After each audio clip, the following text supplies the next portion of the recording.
자, 2026 강원 지역 인재 체육 페스타 많은 분들 함께 오셔서 각 부스 또 상담 등록하시고 기다리고 계시는데요.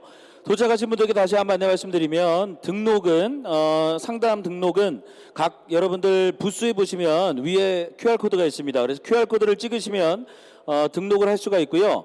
대기 번호가 뜹니다. 그리고 알림이 오면 가셔서 순번에 맞게 여러분들 상담을 받으시면 될 것 같습니다. 각 기관과 기업에서 여러분들을 위해서 많은 준비를 하고 계시고 또 오늘 오신 분들의 목적은 어쨌든 다 같으리라 봐요. 그래서 오늘 오셔서 한 자리에서 여러분들에게 아주 채용에 대한 취업에 대한 좋은 정보들을 많이 얻어갔으면 하는 바람이고요. 실질적으로 이제 지금 이 무대에서는요. 이제 막 취업하시고 얼마 안 되신 우리 선배들의 이야기를 좀 나눌 수 있는 여러분들의 궁금증을 또 함께 나눌 수 있는 묻고 들을 수 있는 그런 시간을 좀 가져볼까 합니다. 자, 그러면 신입사원분들과 함께하는 토크 콘서트. 자, 오늘 패널분들을 모시도록 하겠습니다. 건강보험심사평가원, 국민건강보험공단, 대한적집사사, 한국보험복지의료공단, 강원랜드에서 우리 신입사원분들이 오셨습니다. 박수로 모시겠습니다. 환영해 주시죠. 무대 위로 올라오시겠습니다.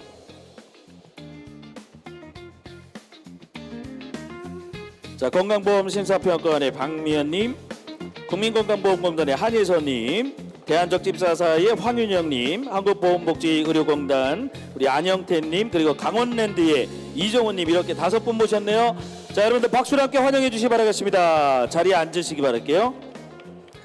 자, 사실 뭐 토크콘서트라고 하면 뭐 자칫 잘못하면 우리가 좀 지루할 수도 있고 할 텐데 여기는 그럴 수가 없어요. 왜냐하면 실질적으로 여러분들이 정말로 궁금한 점들을 우리가 함께 질의하고 또 응답을 들을 수 있는 그런 자리고 아마도 여기 계신 분들이라고 한다면 이제 앞으로 우리가 취업을 좀 해야 될 텐데 중요한 건 단순한 어떤 취업 정보를 넘어서 실제로 공공기관에 입사한 우리 신입사원분들의 실질적 취업 전 정보 그리고 취업 후의 정보 그리고 여러 가지 어떤 그 마음이라든가 또 여러 가지를 또 들을 수 있는 그런 귀한 자리이기 때문에 도대체 어떻게 준비하면 좋을지 그리고 취업해서는 또 어떤 느낌으로 살아가고 있는지 생생한 이야기를 좀 나눠보도록 하겠습니다. 오셔서 자리해 주시고 아무 자리나 앉으시면 돼요. 그리고 이후에 여러분들에게 질문할 수 있는 시간을 드릴 테니까 편안하게 들으시면서 궁금한 점 있으신 분들은 편안하게 마이크 드릴 테니까 질문도 좀 하시면 좋을 것 같습니다. 자, 한 분 한 분 소개를 좀 받아볼 텐데 먼저 우리 심평원의 본인의 그 있잖아요. 왜 직무와 함께 더불어서 본인 소개 부탁드리겠습니다. 안녕하세요. 저는 건강보험심사평가원의 급여조사실 조사 3부에 근무하고 있는 박미연입니다. 네, 우리 건강보험심사평가원의 우리 박미연님 모셨고요. 자, 또 우리 다음 분 한번 소개 좀 부탁드릴까요? 네, 안녕하세요. 국민건강보험공단 행정직으로 근무하고 있는 한예서 주임입니다. 잘 부탁드립니다. 자, 다음. 네, 안녕하십니까. 대한적십자사 혈액관리본부 혈액정보팀에서 전산직으로 근무 중인 황윤영입니다. 황윤영님. 네.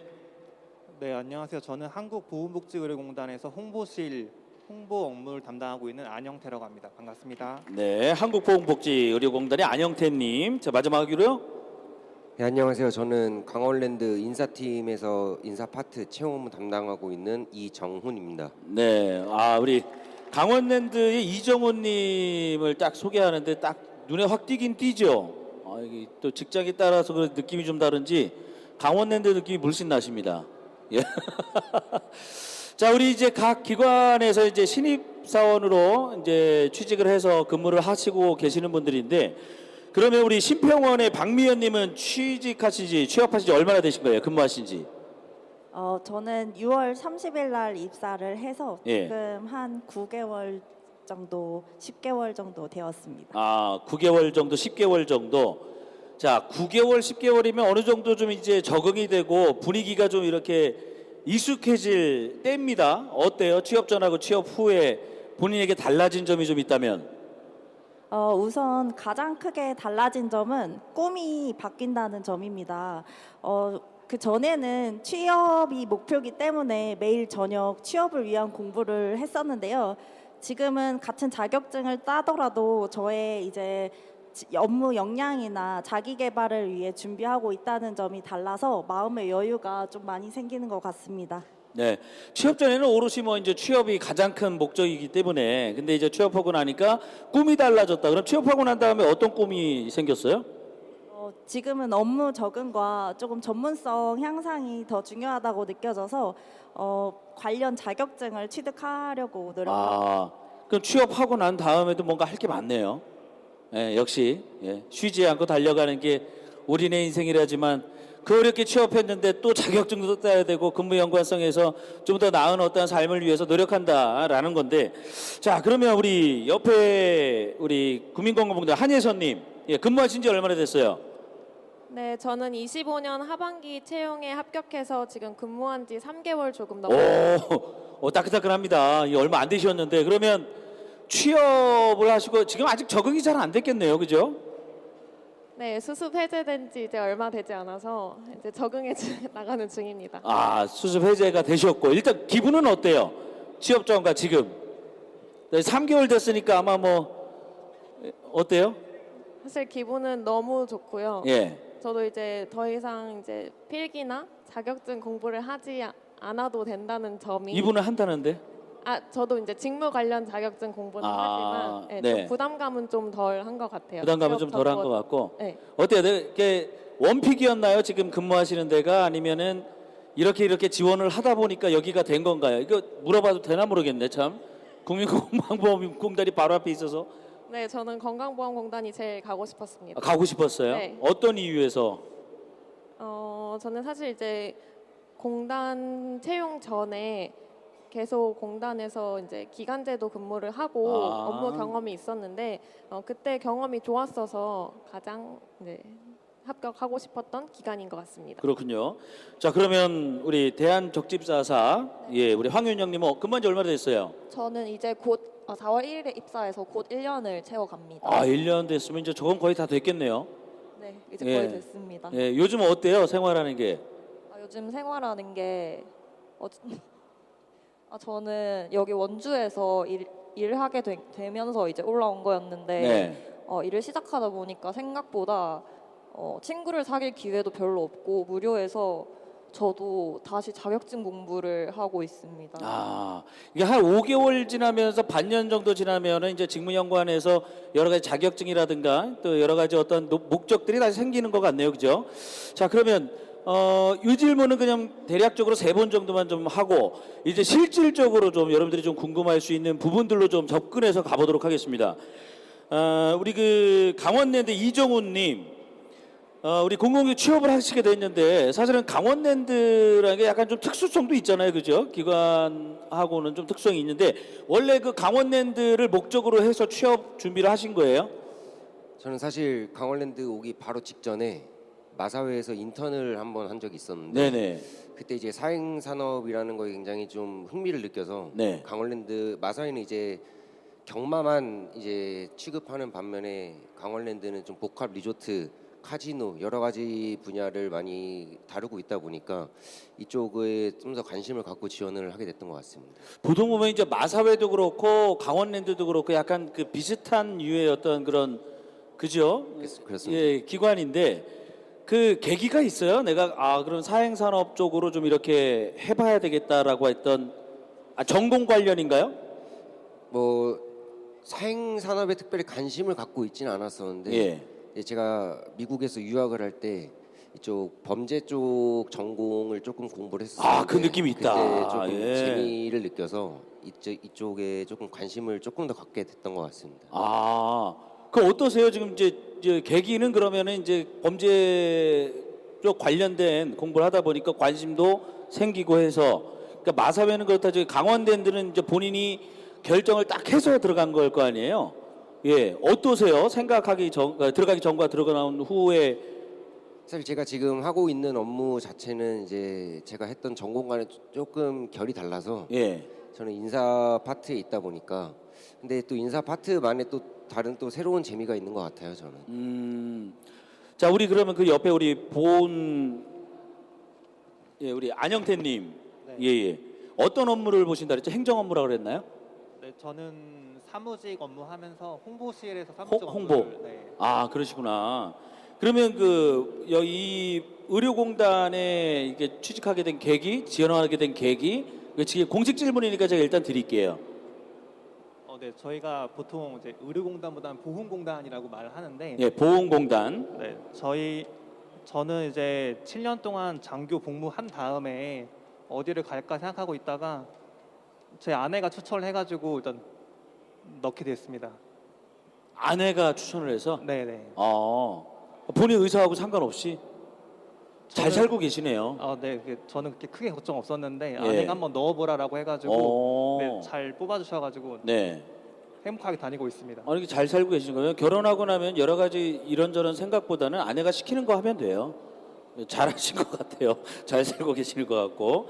자, 그러면 우리 심평원으로 한번 가볼게요. 계기가 있었어요? 우리 심평원에 가야 된 계기? 저는 우선 전에 병원에서 근무를 하면서 심평원을 알게 되었는데요.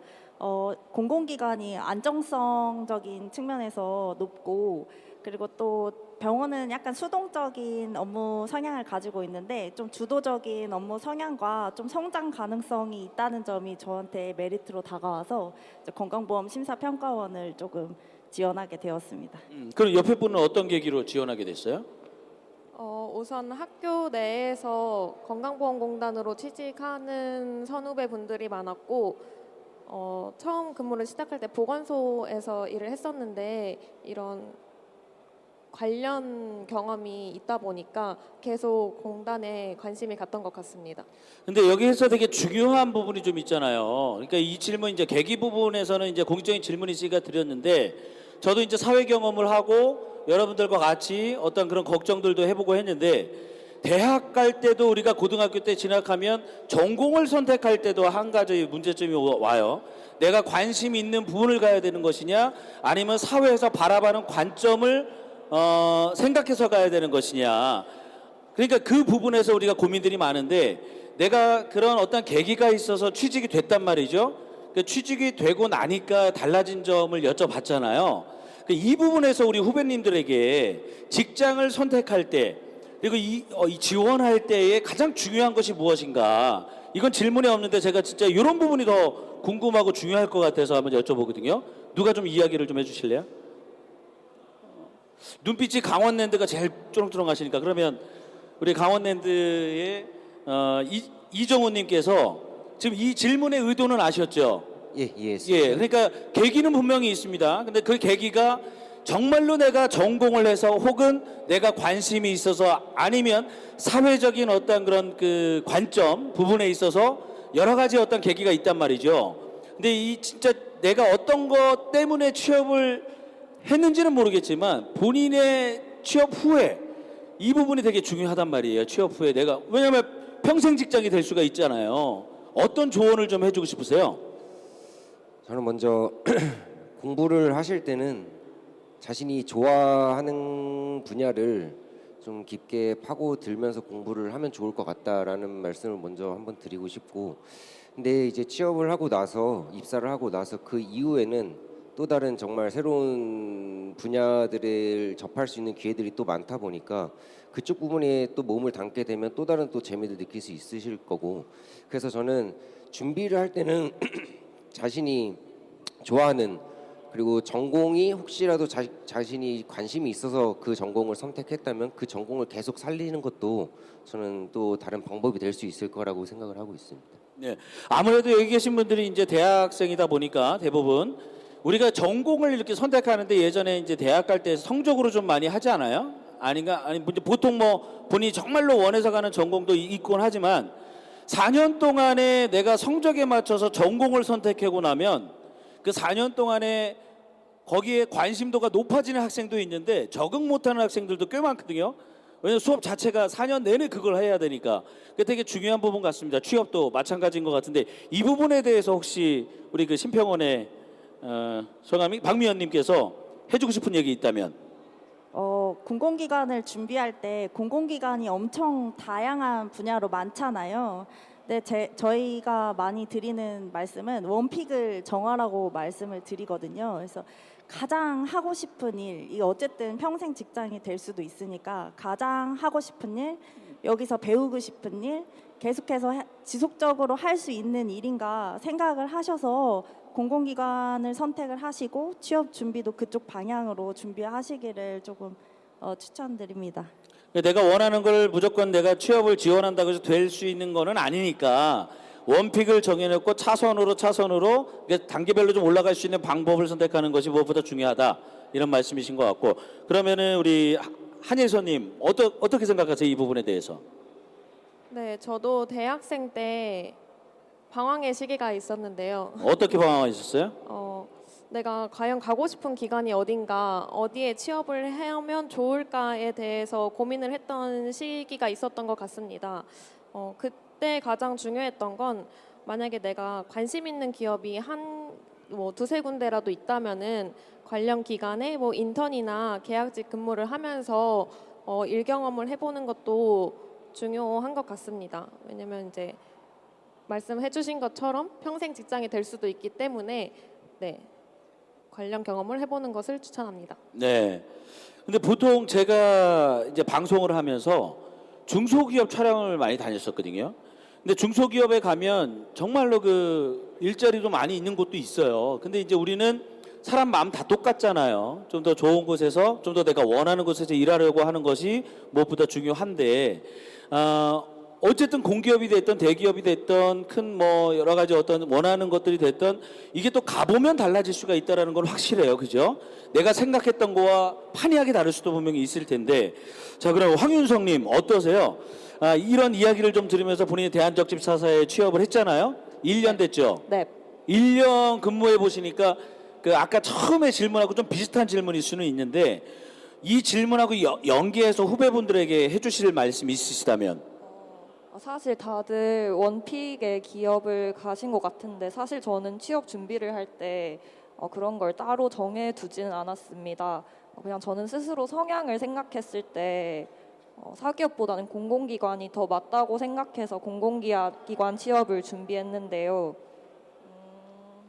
저는 스스로 좀 진취적이고 창의적인 사람이라기보다는 맡은 바 일을 좀 묵묵하게 해내는 그런 스타일이라고 생각을 합니다. 그래서 본인의 성향을 한번 잘 생각해 보고 본인이 어떤 스타일인지 한번 생각을 해보고, 또 기회가 된다면 공공기관이나 공기업에서 인턴 경험을 하면서 이런 분위기가 본인의 어떤 성향과 맞는지 생각을 해보는 게 저는 더 중요하다고 생각합니다. 진짜 중요한 말씀하신 것 같아요. 보통 보면 우리가 살다 보면 사회적 관점 되게 중요하게 생각하잖아요. 근데 내 성향을, 그러니까 우리가 보통 보면 이런 얘기, 소크라테스가 너 자신을 알라. 그러니까 내가 나를 알아야지 내가 무엇을 해야 될지가 보인다라는 거고, 간혹 그래요. 내가 행복하게 살고 싶은데 어떻게 해야 됩니까? 라고 물어보면 저는 그렇게 얘기하거든요. 나를 사랑하라 라고 얘기합니다.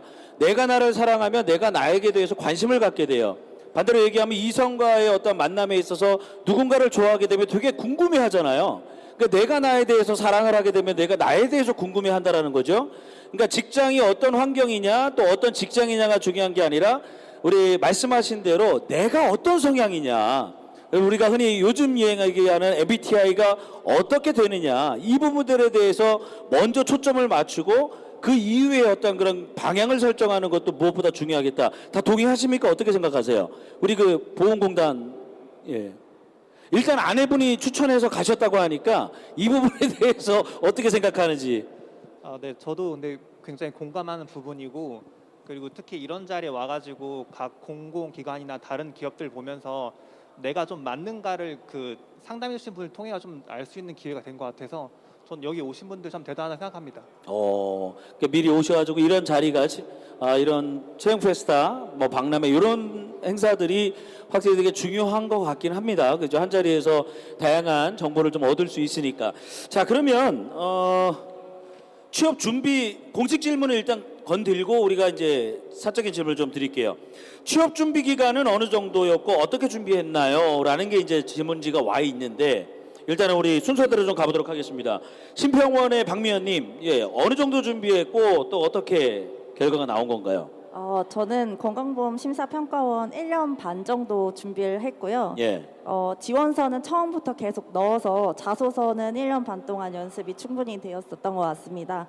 자격증은 제가 공통 우대 자격증을 거의 다 취득을 해서 1년 정도 걸렸고 NCS 필기 준비는 6개월 정도, 면접은 한두 달 했습니다. 근데 자격증이 어느 정도 취득이 된 다음부터는 좀 같이 이게 딱 끊어서 준비한 게 아니고 필기랑 면접 이런 식으로 같이 준비했었던 것 같습니다. 그럼 이제 신평원이니까 신평원에 여기 관심 있는 분들도 계실 거니까 신평원에 취업 준비를 하시는 분들에게 만약에 포인트 정보를 좀 주신다면 이렇게 준비하면 좋다. 저희가 이제 저는 심사직인데 심사직이랑 행정직이랑 전산직이랑 아예 시험도 다르고 면접의 질문들도 다 다르거든요. 그래서 어디 직렬을 지원하시는지에 따라서 맞춰서 준비하시는 게 가장 중요하신 것 같고 NCS는 이제 공통적으로 다들 준비하실 것 같아서 팁을 드리자면 그냥 봉투 모의고사 풀고 끝나는 게 아니고 계속 오답 노트를 하셔야 틀리는 거를 줄일 수 있다고 말씀을 드리고 싶습니다. 여기 오답 노트가 알려드리고 싶은 어떤 정보의 포인트다. 예, 우리 옆에 한예선님, 예, 얼마나 준비했고 또 어떻게 준비를 하셨는지.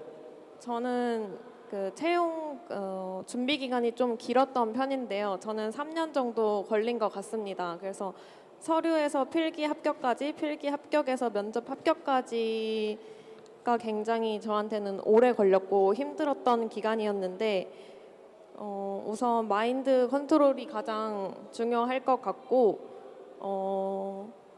건강보험공단은 건강보험법을 보거든요. 그래서 그 법 공부를 열심히 준비하는 게 중요한 것 같습니다.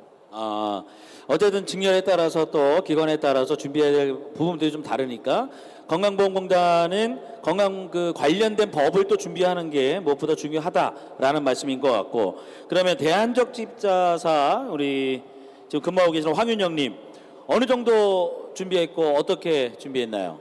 저는 대학교를 졸업하고 1년 반 정도 후에 취업에 성공을 했는데요.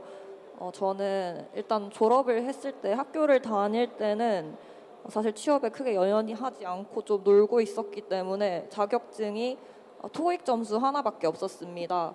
그래서 첫 6개월 동안은 정보처리 기사와 한국사 능력 검정 시험 자격증 그리고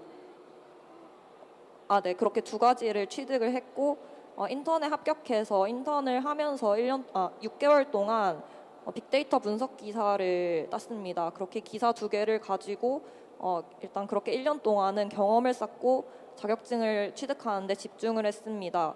그리고 6개월 동안 인턴을 한 번 더 했는데요.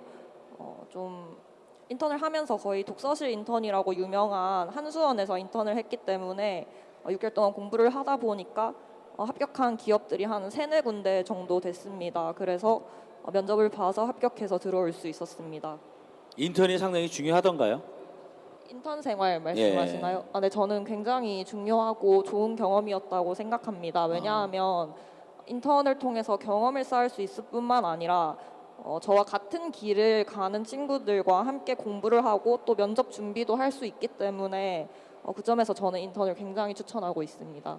일단 어느 곳에서 인턴을 할지 모르겠지만 그 기관에 대해서 정말 실질적으로 체득을 통해서 우리가 알 수 있으니까 그 부분도 좋고, 그다음에 함께 준비하는 분들을 만날 수 있으니까 교류가 돼서 정보 교류도 가능하다. 예, 상당히 중요하다, 인턴 생활도. 자, 그러면 우리 한국보험복지의료공단의 안영태님, 예, 어느 정도 준비하고 그 아내 추천을 받고 어느 정도 준비해서 어떻게 준비를 했나요? 사실 저는 NCS나 이런 걸 준비하는데 10일 정도만 시간을 들였습니다. 보험공단을 한번 설명드리자면은 시험이 어렵지 않습니다. 그렇기 때문에 좀 접근하기가 쉬웠고, 그래서 10일 정도 공부하고 면접 준비해서 하고 그렇게 합격을 했습니다. 저분은 아내 추천을 받고 10일 공부해서 정리하자면 그렇게 되는데 NCS 공부를 아까 몇 년이라 그랬죠? 6개월 얘기했는데 10일 얘기하시면 상대적으로 좀 우리가 좀 어쨌든 다 피가 되고 살이 되니까 우리가 보내는 시간들은 어느 누구는 한 달이 되고 어느 누구는 1년이 될 수 있겠지만 한 달과 1년의 차이에서 나에게 오는 것들은 다 보상받아요. 저는 그렇게 생각을 합니다. 살다 보니까. 자, 그러면 또 덧붙이자면 그냥 제가 10일만 딱 NCS는 공부는 했는데 네. 취업 준비를 위해서는 저는 한 5년 전부터 준비를 했거든요. 아, 그거 봐요. 7년 근무가 끝나면은 바로 취업을 해야겠다는 생각으로 이제 자격증이 이런 것도 다 떠났기 때문에 네. 됐던 것 같습니다. 제가 너무 저기 했나요? 5년 준비를 한 그런 것들이 다 이렇게 누적이 돼 있었고 그런 여러 가지 부분들이 NCS 11로 함축이 된 거죠. 그죠? 이렇게 네, 제가 네. 정리하면 되겠죠? 네, 맞습니다. 알겠습니다. 순간 눈빛을 봤는데 그만 얘기해야 되겠네요. 자, 그러면 이제 우리 이종호님 얼마나 준비하셨고 어떻게 준비하셨나요? 저는 사실 이전에 마사회. 마사회는 한 9개월 정도 인턴 아, 했었는데 예. 그 전에 저는 한 4년 정도 고시 공부를 했었습니다. 그리고 사실 공기업은 한 2개월 정도 그냥 공부하고 이렇게 또 운이 같이 따라줘서 이렇게 좀 들어오게 됐는데 저는 생각보다 제가 좀 오랜 시간이 걸렸다고 생각을 하고 있습니다. 이제 저 고시 공부도 했으니까 예, 준비가 이건 얘기하자면 기네요. 깁니다. 길죠. 네. 여러 가지 그 4년의 고시 공부가 제가 봤을 땐 지나가면서 되게 큰 진짜 인생에 엄청난 토양이 될 겁니다. 진짜 저는 그렇게 생각하고요. 각자의 모습으로 각자의 시간으로 준비를 해서 각자가 뭐 원하는 그런 자리에서 여러분들을 지금 만나고 있습니다. 이 모습 속에서 여러분들이 또 이야기를 들으면서 여러 가지 생각들이 좀 들겠지만 그러면 우리가 이제 공식적이지만 하나 더 드리고 여러분들에게 질문할 수 있는 시간을 좀 가져볼 텐데 취업 준비라는 게 쉽지는 않을 거예요. 지금도 각 다양한 모습으로 취업 준비들을 하셨는데 취업 준비 과정에서 힘들었던 점 그리고 극복 방법 이게 되게 약간 좀 그 식상한 질문일 수 있겠지만 되게 중요한 부분이긴 해요. 자, 힘들었던 점은 무엇이고 나는 이렇게 극복했다. 이거는 우리가 비단 취업 준비뿐만이 아니라 살아가면서 필요한 질문이거든요. 자, 일단 뭐 순서대로 가볼까요? 그러면 일단 먼저 우리 심평원의 박미연님 어떠세요? 힘들었던 게 뭐예요? 취업 준비하면서? 제가 취업 준비를 하면서 가장 힘들었던 점은 불확실성입니다. 불확실성. 미래를 알 수 있는 사람이 단 한 명도 없고 합격이 있으면 불합격도 있는 거잖아요. 그래서 계속 불안해지고 슬럼프도 오게 되고 그렇게 되는 것 같습니다. 그때 제가 했었던 극복 방법은 한계를 설정하는 겁니다. 제가 심평원을 준비할 때 1년 반 기간을 딱 가지고 이 기간 동안 죽도록 해보고 안 되면 다른 길을 가겠다 이런 생각으로 했고요. 그러다 보니까 후회가 안 남으려고 이 준비한 게 아깝지 않으려고 정말 엄청 열심히 준비할 수 있게 되었었던 것 같습니다. 그래서 여러분들도 이 길을 갈지 아닐지 이렇게 불확실하시겠지만 한번 최대한의 노력을 하다 보면은 후회가 안 남거든요. 그렇게 한번 도전을 해보셨으면 좋겠습니다. 네, 불확실성. 여러분 어떠세요? 지금 불확실성 때문에 좀 불안하신가요? 그래요? 근데 이제 이 불확실성에 대해서 이제 제 얘기를 좀 짧게 해보자면 저는 제가 이제 방송도 하고 뭐 TV며 라디오며 또 이렇게 여러분들 뭐 저를 딱 보면 아실 정도로 유명한 사람은 아니지만 오래 했습니다. 98년부터 이런 일을 했으니까 꽤 오래 했죠. 근데 진짜 불확실성이라고 한다면 저예요.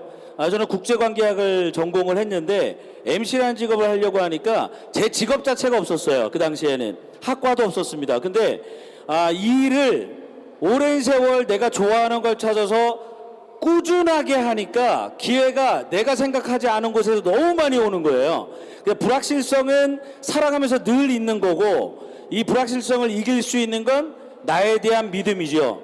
그리고 내가 나를 알고 나를 믿고 내가 꾸준하게 한다고 한다면 분명히 그 불확실성은 점점점 희미해지면서 여러분들에게 또 다른 기회로 다가오리라 봐요. 아주 중요한 부분인 것 같습니다. 자, 그러면 우리 한예선님은 어떠셨어요? 가장 힘들었던 점?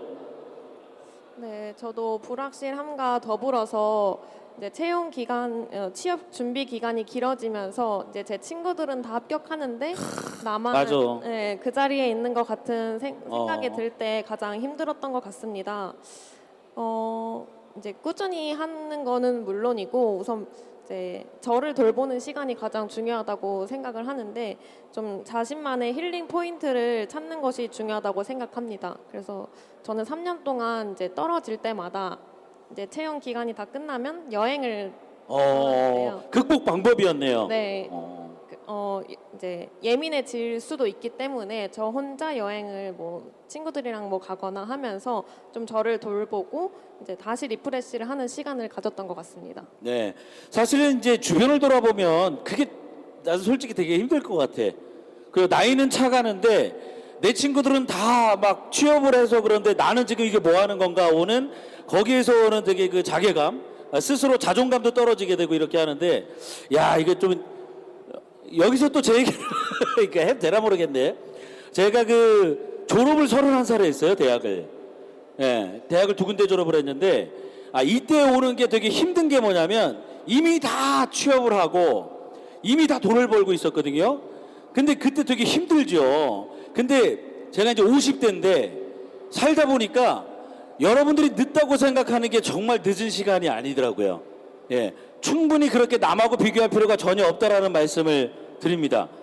제가 분명히 그거는 확실하게 말씀을 드릴 수 있을 거예요. 근데 이게 큰 위안은 안 될 겁니다. 하여튼 자기만의 극복 방법, 여행이 됐든 뭐가 됐든 남과 비교하지 않고 내가 나를 믿고 힐링하는 방법, 여러 가지 방법을 찾아서 이겨내면서 가면 좋겠다. 자, 그러면 우리 황윤영님은 어떠셨어요? 가장 힘들었던 점이?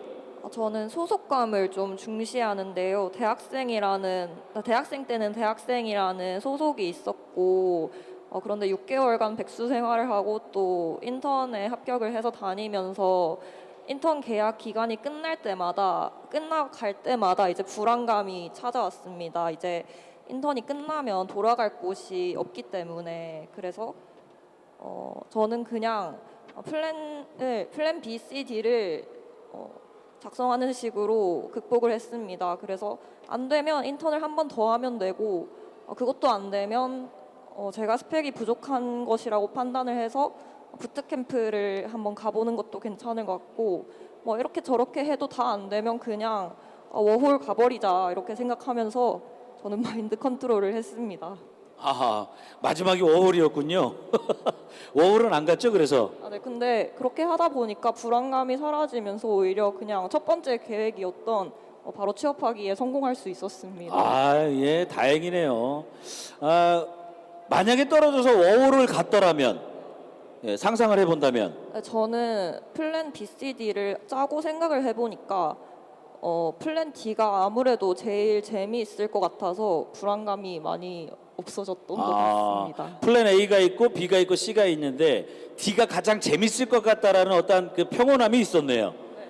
그러니까 불안감을 이길 수 있는 방법, 예, 좋습니다. 자, 그러면 우리 안영태님, 예, 가장 힘들었던 점이 뭐예요?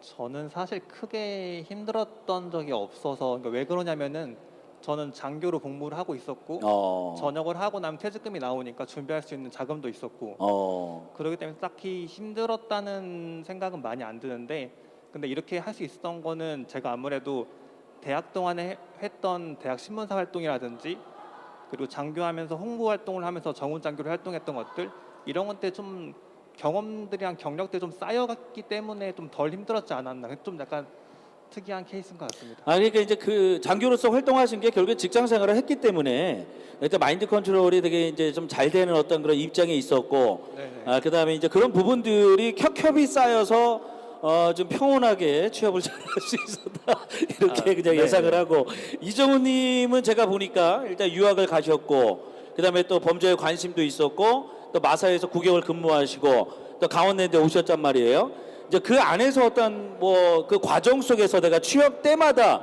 가장 불안했던 건 뭐예요? 가장 불안했던 거라고 하면 사실 앞일을 걱정하는 게 가장 불안한 것 같아요. 그래서 내일을 걱정하기보다는 저는 오늘 제가 계획했던 거를 그냥 마무리 짓는 거를 항상 목표를 했었고 그리고 저는 나중에 큰 목표를 계속 생각하다 보니까 오늘 노는 걸 참는 게 저는 조금 괜찮았던 것 같습니다. 그러니까 저는 노는 걸 좋아하는데, 저도요. 네, 저는 다 정말 노는 좋아할 걸 텐데. 좋아하는데 예. 특히 뭐 고시 공부든 뭐 여기 공기업 준비를 하면서도 그렇고 준비하는 기간에는 정말 뭐 5시 일어나서 항상 아침에 운동하고 저녁 때 되면 한 9시 10시면 자고 이 생활을 저는 거의 한 4년 반 정도를 했던 것 같아요. 근데 이렇게 하면서도 시험이 끝나고 나면 정말 한 3개월 정도는 밤낮 바뀐 채로 정말 계속 놀고 그랬거든요. 그래서 이 노는 걸 참는 게 저는 사실 가장 힘들었던 것 같습니다. 그래서 근데 이런 걸 또 극복할 수 있는 것도 목표가 있기 때문이었던 것 같고 그 속에서 제가 큰 계획부터 시작해서 어떤 세부적인 계획까지 좀 세울 수 있다고 하면 목표를 이루는데 정말 많은 도움이 되지 않나. 저는 제 개인적으로는 저한테도 굉장히 큰 도움이 됐던 것 같습니다. 네. 어쨌든 그 우리 이정훈님 같은 경우는 앞으로의 어떤 미래에 대한 희망을 좀 갖고 좀 그렇게 좀 참고 이겨냈다라는 건데 그 퓨처 셀프라는 책이 있거든요. 그게 결국엔 미래의 나를 지금의 나로 대입해서 생활하는 거거든요. 그래서 미래의 내가 지금의 나라면 나는 과연 어떻게 생활할 것인가 이런 부분들에 대해서 우리가 대입해 생각하다 보면 충분히 극복할 수 있는 방법이 되지 않을까라는 생각이 좀 들고 자 그러면 혹시 앉아 계신 분들 중에 궁금한 점 있으신 분들 묻고 싶은 분들 어떤 기관에 누구한테 나는 이게 좀 궁금하다 하시는 분 계시면 손을 들어주시면 마이크를 드릴게요. 계실까요? 예. 감사해요. 예, 아무도 안 계실까 봐 걱정했는데. 저는 그 학과가 다들 어떻게 되시는지 궁금합니다. 맞네. 그거 궁금하다. 잠깐 우리 심평원에 근무하시는 분 학과가 어떻게 돼요? 저는 병원에서 근무하면서 간호학과 출신이어서 간호사를 통해서 심사직에 지원하게 되었어요. 간호사로 근무를 했었어요. 그러니까 간호학과 전공하고 근데 간호사를 하시다가 심평원에 오게 된 그 특별한 포인트 뭐가 있었나요? 그 전환점이라 해나 아니면 뭐가 있었나요? 우선은 간호학과를 해서 이제 간호사로 병원에 취직을 하시면 이제 의사 오더에 따라서 제가 주관자실이랑 수술실에서 근무를 했거든요. 그 의사 오더에 따라서 맞춰서 일을 해야 하고 수술도 수술 보조로서 계속 평간호사로서 계속 근무를 하게 되거든요. 제가 대학병원에 있었는데 수간호사 되기가 솔직히 쉽지 않습니다. 그래가지고 계속 성장할 곳이 어디 있을까 고민도 하게 되고 이제 병원과 관련된 제 전공을 살려서 이제 수가 이런 거에 대해서 관심을 갖게 돼서 건강보험심사평가원에 이제 지원되었습니다. 정리해 보자면은 일단은 대학병원의 간호사라면 취업 잘한 거거든요. 그런데 의사들의 오더에 따라서 나의 어떤 수동적인 삶에 약간의 좀 불편함이 있었고 그러면 내가 이 생활에 대해서 이 불편함을 어떻게 극복할 것인가 의사들이 가장 무서워하는 데가 그 수가를 정리하는 심평원이죠. 그럼 내가 그들의 위로 가야 되겠다. 약간 이런 그거 아니에요? 약간 이런 내가 생각해보면 약간 있었죠. 그런 건 없었나요? 나는 약간 그런 약간의 의구심이 들게 하지만 그렇습니다. 자 그럼 우리 예선님 어떤 전공하셨어요? 네, 저는 경영학 전공하고 행정직으로 입사했습니다. 경영학을 전공하면은 보통 이제 행정직이라든가 이제 그렇게 많이 가시나요? 네, 대부분 행정직으로 오시는 것 같습니다. 그래요?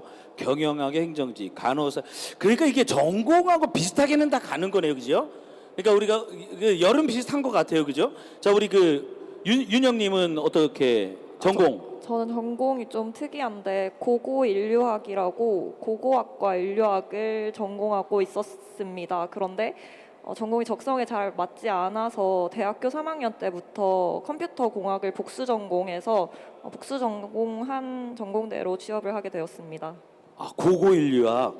네, 고고인류학은 조금 안 맞았어요? 네, 안 맞았습니다. 그러면은 컴퓨터 정보 쪽은 맞았어요? 사실 어려운 걸로 치면 컴퓨터가 더 어렵긴 했는데 고고인류학을 할 때는 제가 좀 공부가 너무 하기 싫어서 힘들었다면 컴퓨터는 조금 어려워서 힘들었던 것이기 때문에 저는 후자가 조금 더 오히려 좋았던 것 같습니다. 네, 재미는 하고 싶고 재미있는데 어려운 게 더 나아요. 네, 보통 보면. 자, 우리 영태님, 안영태님은 전공을 어떤 걸 하셨나요? 저는 철학 전공하고 복수 전공으로 영어 영문학을 했습니다. 고고인류학 다음에 철학 나오니까 우리가 참 생각할 게 많아지네요. 철학을 하다가 영문학으로 가셨네요. 복수 전공 복수 전공을 네. 하신 거네요. 그 교수님이 철학 가지고는 목 살아 먹는다. 하나 더 해라고 해가지고 철학가 교수님이 그런 말씀을 하셨나요? 알겠습니다. 예, 어느 순간 인문학이 유행을 하면서 사실 철학도 다시금 재조명을 받나 싶었는데 진짜 중요한 학문이거든요. 철학이 정말 중요한 학문인데 사회적 변화와 어떤 그 트렌드가 이 철학이 이것만 해서는 좀 어렵겠다라고 철학과 교수님께서 복수 전공을 해보라. 조금 좀 씁쓸하긴 하지만 철학은 정말 좋은 학문입니다. 꼭 필요한 학문 같고요. 제 생각에 그렇게 생각하지 않나요? 저는 지금도 철학책을 읽고 있습니다. 사람이 살아가면서 철학이 기본이 돼야 예. 살아갈 수 있기 때문에 저는 앞으로 철학책을 계속 읽으시면 훨씬 더 나은 삶을 사실 것 같아요. 자, 이정훈님은 전공 그러면 저는 한국에서는 행정학을 전공을 했고 네. 미국에 있을 때는 범죄 심리 쪽을 했었어요. 범죄 심리. 날카롭다. 그 어쩐지 눈빛이 날카로웠어요. 그래서 범죄 심리를 하시고 사행 산업 쪽에서 일을 하시니까 되게 잘 맞을 것 같아요. 예. 날카롭다. 그 표창원 씨처럼 그런 쪽 해도 괜찮았을 것 같아요. 아주 딱 눈빛이. 재능은 없는 것 같습니다. 그래요. 알겠습니다. 예, 나를 빨리 하는 게 제일 중요하죠. 자, 전공은 이렇습니다. 뭐 궁금증이 해도 됐나요? 아니면 들으면서 또 궁금한 게 생겼나요? 괜찮습니까? 그러니까 전공에 대해서 어떻게 생각해요? 취업하다 보니까 우리 윤영님, 전공하고 취업하고의 연계성 어떻게 생각하시나요? 패스. 저 같은 경우에는 전 기술직이다 보니까 전공을 공부를 그래도 오래 한 사람들만 있어서 기술적으로 준비를 하시면 전공을 하시는 게 사실 좋다고 생각을 합니다. 그 전공 시작 자체가 중요하다네요. 그죠? 네. 어차피 전공은 내가 같은 관련 업종으로 간다면 정말 중요하다. 요거는 뭐 비슷한 얘기일 것 같고 얘기 나면 또 혹시 궁금한 점 있으신 분들 자, 공식 질문이 있는데도 여러분들에게 질문 기회를 좀 드리려고 일찍 시작했습니다. 질문하시죠. 마이크 드릴게요. 저는 국민건강보험공단 신입사원분께 궁금한 점이 있는데요. 제가 건강보험공단에 면접을 3개 보잖아요. 혹시 면접 보시면서 이 부분이 제 합격 포인트라고 생각하신 부분이 있었는지 궁금합니다. 제가 저번에 면접을 한번 떨어졌어가지고. 그래요? 자, 이게 8번째 질문입니다. 자소서 또는 면접에서 실제로 받았던 질문이나 기억에 남는 경험이 있다면 공유해달라. 그리고 7번째 질문이 본인이 합격할 수 있었던 가장 큰 이유. 요 질문이죠. 요거 답변해 주시죠.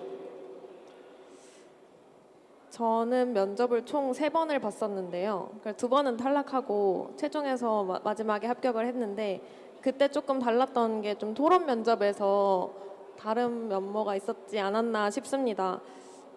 그 전에 할 때는 좀 끌려다니는 누군가 리드를 해주면은 저는 이제 첨언을 하는 방식으로 했었는데 마지막에 합격을 했을 때는 좀 주도적으로 리드를 했던 부분이 좀 합격 포인트가 되지 않았나 싶습니다. 네. 아마 면접관이 어떤 그 주도적인 면 그런 부분에서 뭔가 리더십이라든가 이런 부분들을 장기적으로 좀 보셨을 것 같아요. 그러니까 면접의 기본은 저도 사실은 그 심사도 가보고 면접도 해보곤 하는데 되게 중요한 부분이 어떤 그 사람이 갖고 있는 지금의 기술적인 탤런트가 아니라 그 사람이 살아오면서 쌓였던 인성적인 탤런트를 되게 중요하게 생각하거든요. 그런 부분들이 되게 그 면접에서 그분들이 안 보는 것 같지만 되게 중요하게 보고 있는 것 같습니다. 그죠? 네. 그리고 이제 토론 면접 같은 경우에는 좀 다방면으로 보기 때문에 맞아요.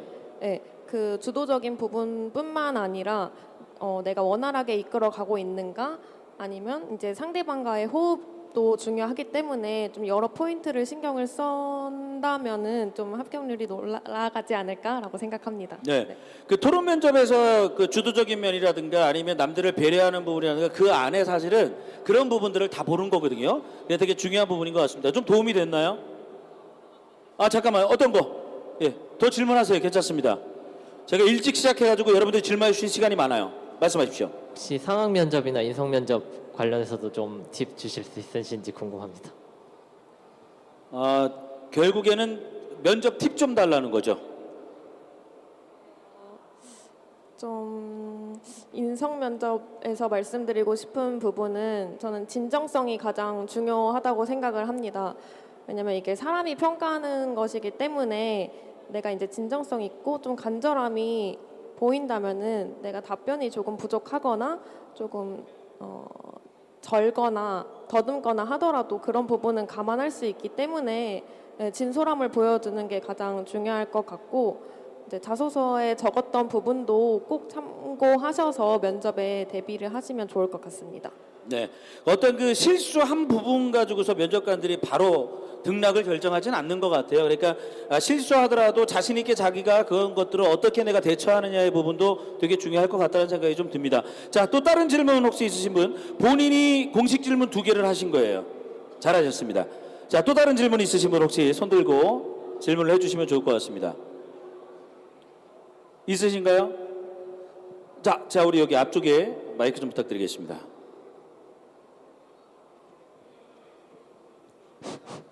네, 안녕하세요. 저는 호텔항공관광경영학과에 다니고 있는 최대희라고 합니다.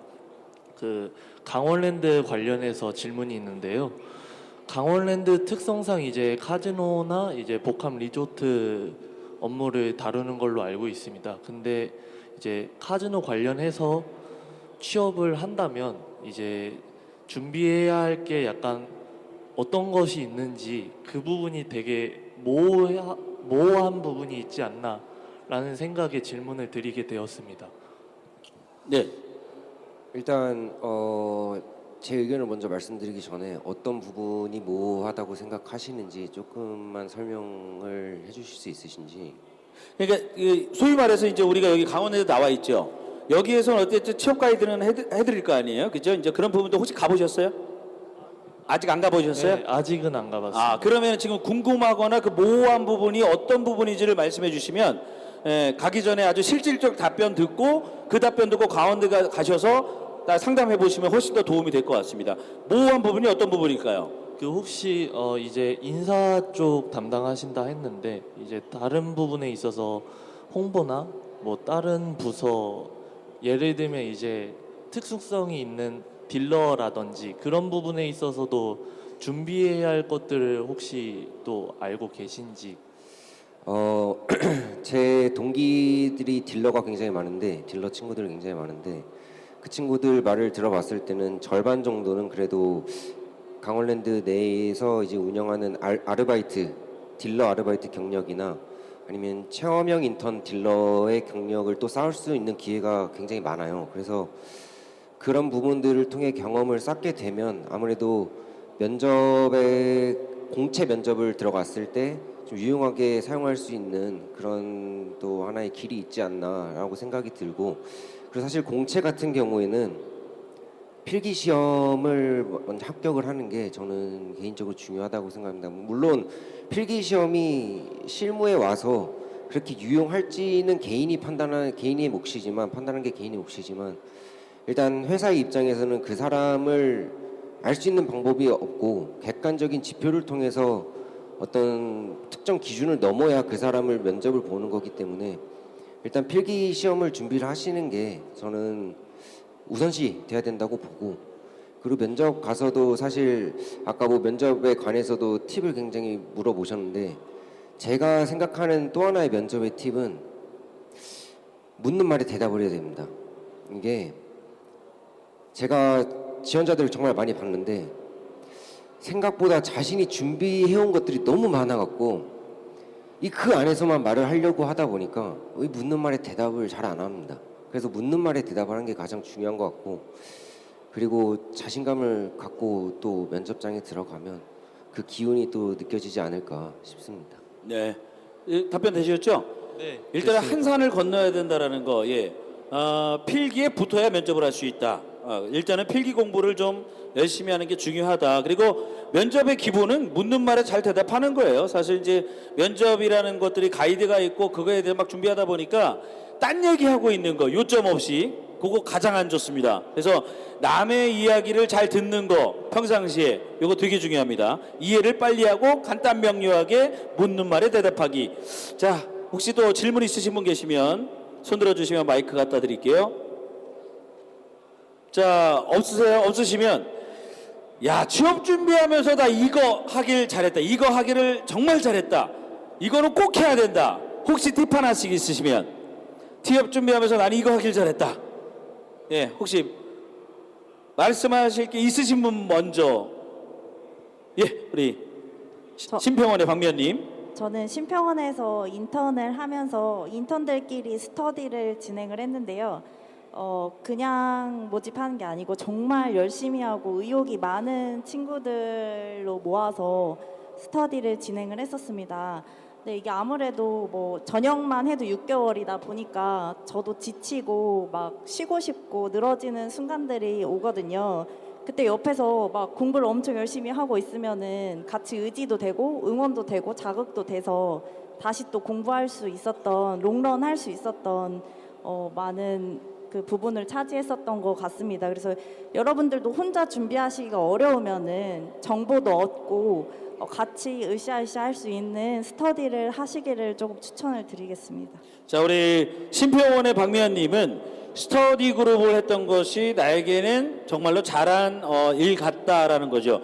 근데 이제 스터디 그룹이 되게 위험한 게 자칫 잘못하면 2시간 같이 공부하고 4시간 술 먹을 수 있는 상황이 생길 수가 있어요. 이런 부분들에 대해서 스터디도 빨리 파악하고 내가 지속할 것인가 말 것인가도 고민해야 될 것 같고, 혹시 난 이거 하기 정말 잘했다. 예선님.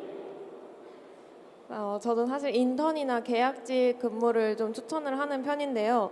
왜냐하면은 말씀해주신 것처럼 그 같이 준비하는 분들과 정보를 공유를 할 수 있고, 가장 좋은 점은 현직자분들이 이제 공단에 들어오고 싶다고 하면은 정말 발벗고 도와주시는 분들이 많기 때문에 그런 경험이 중요할 것 같습니다.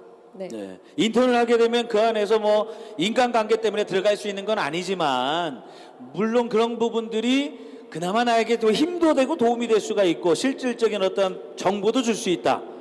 네, 특히 이제 자소서도 봐주시는 경우도 많고, 이제 면접도 같이 봐주시는 이제 모의 면접을 해주시는 직원분들도 많기 때문에 이제 직접 들어와서 경험을 하는 게 중요하다고 생각을 합니다. 저도 동감합니다. 진짜 이 스터디 그룹도 어떻게 보면 우리가 그 혼자 가면 빨리 갈 수 있지만 함께 가면 멀리 갈 수, 뭐라 그러죠? 함께 가면 오래 갈 수 있다 그러나요? 그러니까 내가 공부하다가 막 지치고 막 그러면 막 잡생각 들고 멈출 수가 있는데, 스터디 그룹은 그런 거에 도움이 좀 될 것 같고, 인턴은 어느 분야에서든 필요합니다. 진짜 내가 직접 체험해보고 체득하는 거 이거만큼 좋은 게 없거든요. 정말 중요한 포인트 하나 말씀해 주셨고, 혹시 그러면 황윤영님 또 혹시 있을까요? 나는 취업 준비하면서 이거 하기 정말 잘했다. 저도 사실 인턴 경험을 추천하고 있어서 저는 2번의 인턴 경험을 했는데요. 첫 번째에서는 직무 관련된 경험을 좀 쌓을 수 있었습니다. 직원분들도 저에게 최대한 직무 관련 경험을 쌓아주려고 또 발표 자리도 마련해 주시고 하기 때문에 인턴을 추천하고, 무엇보다도 같은 길을 준비하는 친구들을 만날 수 있기 때문에 저도 똑같이 인턴을 추천합니다. 네. 자, 영태님도 혹시 있으실까요? 저는 일단은 응시를 원서를 접수하는 거가 가장 중요한 것 같아요. 사실 저는 여기 될 줄 몰랐거든요. 아까 말씀드린 것처럼 아내가 한번 해봐라. 내가 될까라는 생각으로 했었지만은 그렇게 좀 용기를 가지고 접수해보고 그러고 나서도 준비해도 괜찮을 것 같아요. 그래서 좀 그런 측면에서도 여기 와서 좀 정보 얻어가는 것도 상당히 도움이 될 것 같다라는 생각을 좀 했습니다. 그냥 해봐라. 예, 그냥 하는 게 중요하다. Just do it. 오케이. 예, 해봐야 알지 뭐, 그죠? 자기가 자기를 너무 빨리 평가할 필요도 없습니다. 자기를 알아갈 필요는 있지만 평가할 필요는 없고, 알고 나면 내가 해볼까? 떨어지더라도 도전해보는 것도 큰 공부가 되고 큰 어떤 그 체험이 되겠다라는 생각이 좀 들고, 정호님 혹시 나는 이거 하길 잘했다.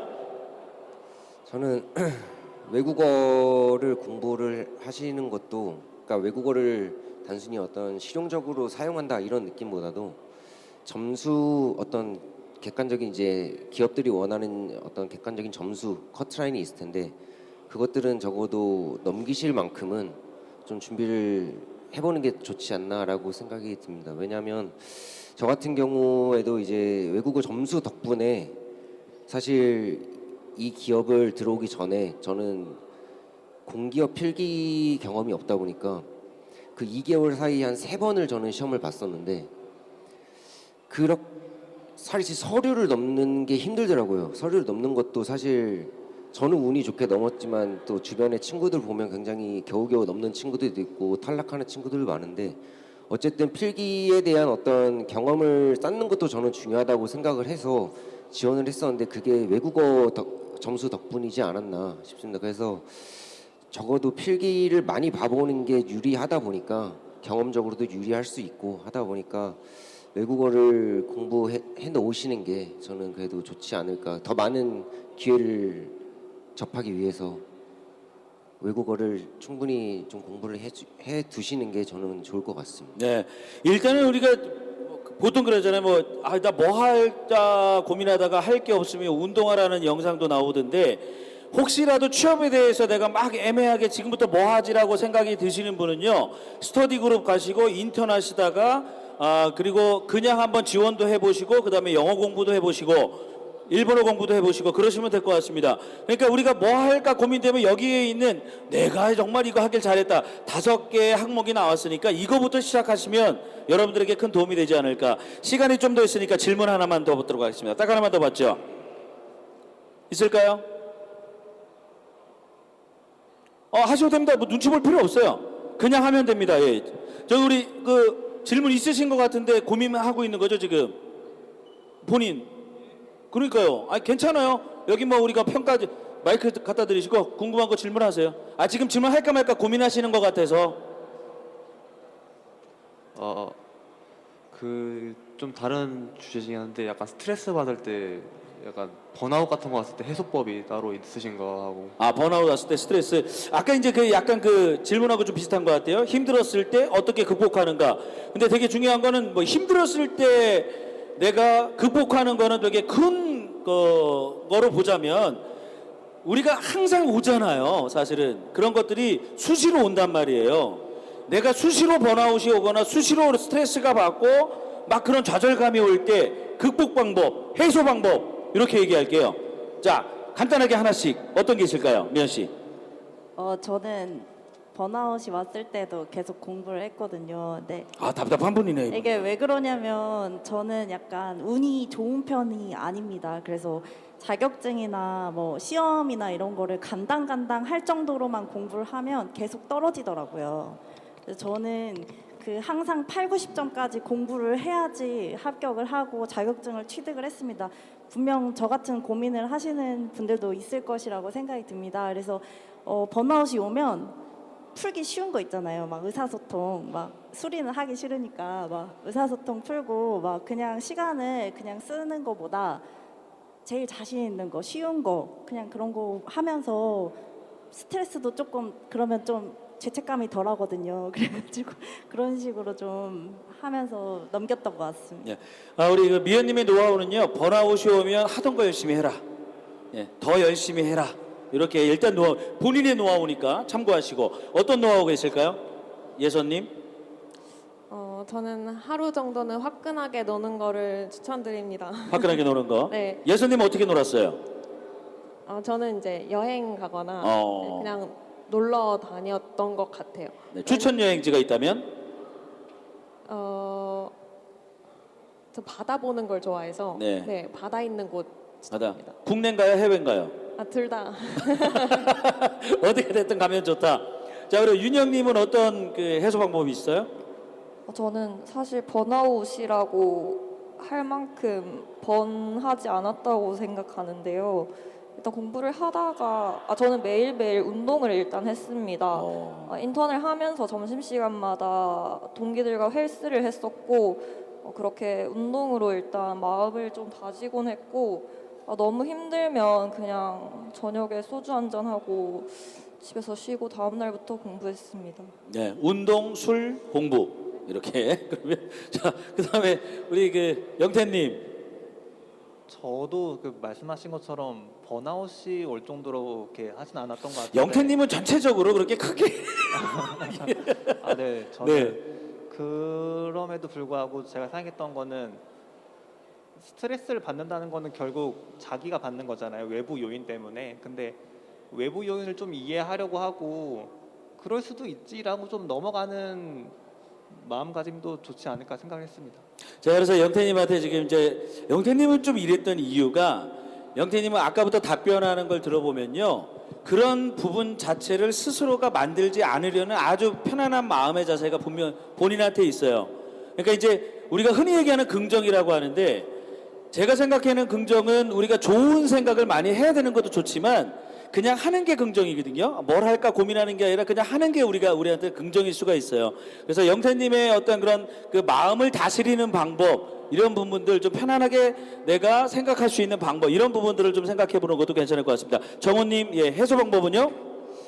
저는 결론부터 말씀을 드리면 좀 과감하게 내려놓고 뭐 아까 하루 말씀하셨는데 저 같은 경우는 뭐 한 일주일 놉니다. 그냥 노는데 다만 이 번아웃에 대한 기준이 좀 있어야 될 것 같아요. 근데 저 같은 제 개인적인 소견으로는 번아웃이라고 하면 개인이 10문제를 만약에 평소에 풀었을 때 한 7, 8문제를 맞는다고 하면 번아웃이 왔을 때는 한두 문제 정도 맞는 수준 그 정도가 번아웃이고 사실 내가 힘들다 하는 거는 저는 번아웃은 아닌 것 같아요. 사실 힘든 순간을 한 100번, 200번은 넘겨야 번아웃이 한 번 올까 말까 한 수준이라고 저는 생각을 해서 그 번아웃에 대한 기준을 자신이 좀 명확하게 잡고 있는 게 중요한 것 같습니다. 그 번아웃이 아닌데 그걸 번아웃이라고 하고 놀고 있으면 그거는 좀 위험할 수 있는 거고 사실 그 정말 내 눈에 내가 글을 읽는데 글이 안 들어온다. 그래서 문제도 못 풀겠다. 근데 막상 결과도 안 나온다. 그럴 때가 이제 진짜 번아웃이 아닐까 싶습니다. 일어설 힘이 없을 때가 번아웃이다. 그러니까 이 번아웃의 기준이 좀 다르잖아요. 나는 최선을 다했어라고 얘기하는데 그 최선은 사실 나 객관이라는 말을 잘 안 좋아하거든요. 객관 또한 다수의 주관이 모인 것 같아서 사실 객관을 잘 안 쓰는데 스스로가 최선을 다했다고는 하지만 정말로 그 번아웃이라는 기준을 좀 더 폭넓게 잡는 것도 중요하겠다. 저 같은 경우는 제가 이 직업을 하면서 한 20년이 되니까 조금 그 번아웃이라고 할 수는 없는데 마음에 약간 좀 그런 그 지루함이라든가 여러 가지가 오길래 저는 이제 산티아고 순례길을 한 40일 걸었거든요. 확 바뀌어요, 삶이. 그래서 혹시 그런 분들 대학생들 많이 가시니까 정말 힘들 땐 산티아고 가세요. 약간 농담으로 말씀드렸고 자 시간이 딱 12시입니다. 이제 마무리를 좀 해야 될 것 같습니다. 자 그러면 혹시라도 뭐 마지막으로 한 분께만 한 말씀 해주실 부분이 있다면 계실까요? 네, 영태님 마지막 말씀을 들으면서 마무리하도록 하겠습니다. 제가 보훈공단 그 시험 준비 10일밖에 안 했다고 했잖아요. 그렇게 어렵지 않습니다. 보훈공단. 그리고 제가 이제 다른 기관들은 잘 모르기 때문에 그러는데 영어 점수가 필요하거나 어떤 자격증이 필요하거나 그러지 않습니다. 원서 넣으면은 이상하게 쓰지 않으면 다 합격을 하고 필기는 솔직히 열심히 준비만 하면 됩니다. 면접도 다양한 상황에 이런 거 있을 거다 사례들 많이 나와 있으니 그렇게 생각만 하면 되니까 우리 보훈공단 사무직은 전혀 어렵지 않으니 한번 상담도 한번 받아보시는 것을 추천드립니다. 이상입니다. 예, 마지막에 홍보로 마무리가 된대요. 자, 일단 우리 5분의 그 신입사원분들 이 자리까지 오시기 쉽지 않았을 겁니다. 이분들의 귀중한 시간과 귀중한 그 말들, 경험들 여러분들 잘 생각해 보시고 여러분들에게 좀 도움이 됐으리라 봅니다. 함께 해주신 5분의 우리 선배님들이라고 하시죠. 박수 한번 부탁드리겠습니다. 고맙습니다. 자, 오늘 토크콘서트 여기까지 하도록 하겠습니다. 여러분들의 삶을 응원하도록 할게요. 오늘도 여러분들에게 좋은 하루가 되기를 희망해 보겠습니다. 고맙습니다. 자, 감사합니다. 마무리하겠습니다. 자, 그리고 등록은 여러분들 각 부스에 QR코드 찍으시면 등록 가능하고요. 순번 나오고 알림 뜨면 가셔서 여러분들이 상담을 받으시면 될 것 같습니다. 이후의 순서는 자세한 내용은 책자 입구에서 나눠드리니까 책자 보시면서 여러분들이 오늘 이 체육 페스타를 알차고 보람되게 함께 만드시기 바라겠습니다.